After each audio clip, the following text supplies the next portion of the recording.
David John Gilmour was born on March 6, 1946, in Cambridge, England, into a modest yet intellectually enriched household.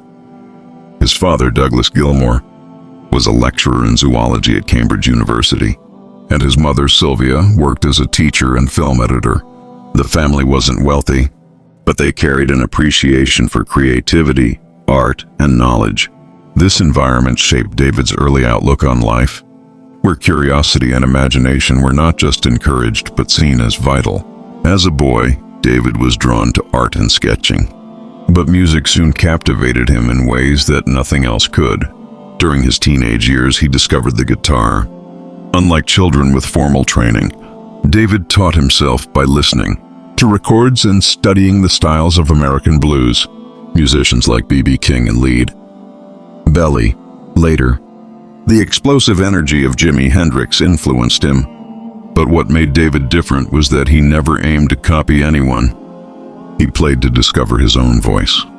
His dedication was relentless, hours of practice until his fingers ached, rehearsing each note until it spoke with feeling. This was more than a hobby. It was a deep inner calling. The 1960s in Britain were buzzing with new possibilities, but they were also challenging for young artists. David joined small bands, most notably Joker's Wild, performing in pubs, cafes, and tiny clubs. They weren't famous, but each performance was a lesson in perseverance. Money was scarce, and there were days when survival itself seemed uncertain. Yet he refused to let hardship silence his music. For him, the guitar was not just an instrument. It was an escape, a voice, and a companion through loneliness. While David was trying to find his place, another group of young men in Cambridge were experimenting with psychedelic rock. Syd Barrett, Roger Waters, Richard Wright, and Nick Mason had formed a band called Pink Floyd. Their sound was unique, bold and colorful, but the band faced instability as Barrett's mental health declined due to drug use and personal struggles. By 1968, they needed someone not just with skill but with a steady presence to help guide them. That was when David Gilmour entered their world. At first, David was brought in to support Barrett, but as Barrett's condition worsened, he stepped into a central role. His calm nature and extraordinary guitar style soon became the foundation of the band's identity. David wasn't the kind of performer who sought the spotlight with theatrics. His power came from restraint, from allowing emotion to drip from each note rather than overwhelm with speed. His philosophy was simple but revolutionary. One note, played with honesty, could be worth more than 100 played without soul. Pink Floyd transformed after David's arrival. His sound sculpted their greatest works, from Metal to The Dark Side of the Moon, Wish You Were Here, Animals, and The Wall. His solos on tracks like Time, Shine On You Crazy Diamond, and Comfortably Numb remain some of the most iconic in music history. They weren't merely performances. They were emotional journeys that listeners felt in their bones. The success of The Dark Side of the Moon in 1973 launched Pink Floyd into global superstardom, staying on the charts for years and capturing the essence of human struggle, time, money, and mortality. Yet with fame came conflict. Roger Waters and David Gilmour were two powerful creative forces, often clashing over direction. While Waters was the conceptual architect, Gilmour was the emotional anchor. Their partnership birthed masterpieces, but also growing tension. By the early 1980s, the band was divided and eventually Waters left, declaring Pink Floyd was over. Many critics agreed, but David refused to accept that fate. He took control of the band and guided it into a new era, releasing A Momentary, Lapse of Reason in 1987, and The Division Bell in 1994. These works proved that Pink Floyd could survive without Waters, and that Gilmour's quiet strength could hold the legacy intact. His resilience in this period is one of the most inspiring aspects of his story. Life tested him with loss and doubt, but instead of collapsing under the weight of expectation, he carried the music forward.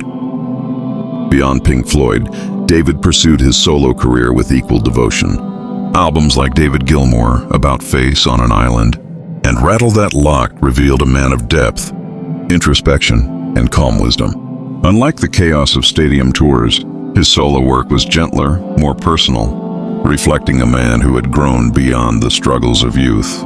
His later songs spoke of love, peace, and reflection, showing that artistry doesn't fade with age but deepens with experience.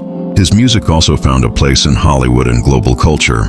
The Wall became both an album and a film, an artistic statement that blurred the boundaries of music and cinema. Directors often turned to his guitar solos to elevate emotion because his sound had become more than entertainment.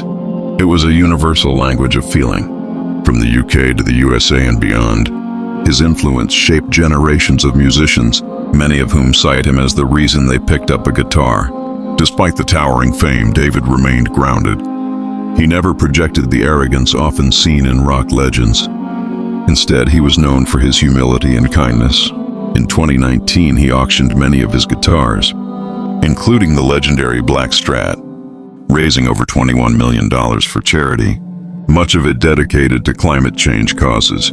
For him, music and success were never about hoarding wealth, but about giving back and leaving behind something meaningful. David Gilmour's life offers profound lessons. Passion can overcome circumstance, as shown by his rise from modest beginnings. Patience and persistence forge mastery, proven by his years in obscurity before fame arrived. He taught the world that one note played with emotion could change lives. He showed resilience in the face of rivalry and loss. And he demonstrated that true greatness is sustained not by ego, but by humility. Today, when people hear his solos, they don't just hear guitar strings, they hear the echo of a life lived with purpose. Comfortably Numb isn't only a song, it's an anthem of human vulnerability. Wish You Were Here isn't merely a ballad, it's a universal message of longing and memory. Through his journey, David reminds us that ordinary beginnings can lead to legendary outcomes when combined with passion, discipline, and heart. From a boy sketching in Cambridge to a man whose guitar voice touched every corner of the world. David Gilmour's story is proof that music, when played with sincerity, can outlive time. His journey is a beacon for dreamers everywhere, urging them to trust their craft, endure their struggles, and believe that even the quietest soul can change the sound of history.